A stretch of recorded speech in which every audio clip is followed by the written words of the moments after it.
Long ago, the winds came down from the north, and the rivers of ice, the silent, massive glaciers, followed, crushing all before them. And after the wind and the ice and the swirling snow came man. Man stumbling over the hard rock, moving down into the green land where he found food. So first, we go back, way back to the beginning of our story, back to that empty America before the first prehistoric settlers came, back to a land that, for the rest of the world, was to remain unknown and unexplored for another 15,000 years.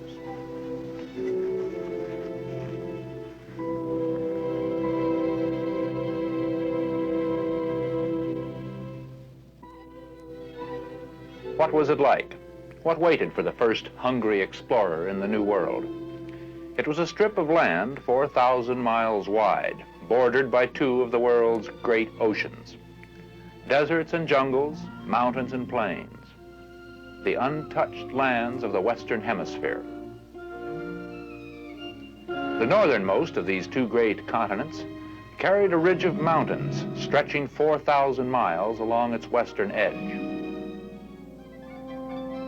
In the east, a low, narrow line of broken rocks and natural harbors.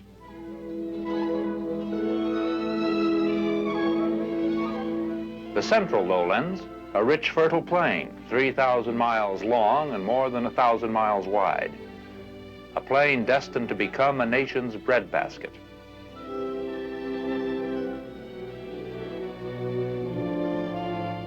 More than half of these plains had been covered by a massive sheet of ice. A glacier whose thickness in places could swallow 9 Empire State Buildings standing one on top of the other. This glacier was like an enormous sponge and absorbed tons of water from the oceans. It's believed that the level of the oceans dropped as much as 200 to 300 feet, extending the boundaries of the continents by many miles.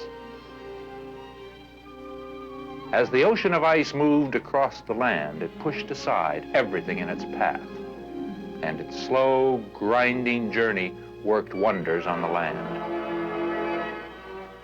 It picked up huge blocks of stone, weighing as much as 10,000 tons, deposited them hundreds of miles away on lands completely alien to their species. At its melting edge, it left the mighty river valleys deep in the heart of the continent. The Ohio, Missouri, the Yukon, and the St. Lawrence. In the east, where the crust of the earth was old, hard, and stable, it left gentle rolling hills and low-lying plateaus. In the short distance between Washington and New York, it left a natural access inland, the Hudson-Mohawk Gap. Through this gap, the rivers famous in our history find their way to the sea. In the west, along the Pacific coast, something very different was happening.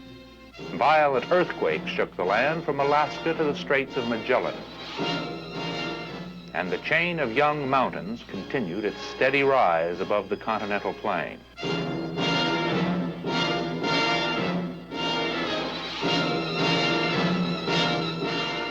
As they rose, the relentless sea chewed away at their base, carving cliffs,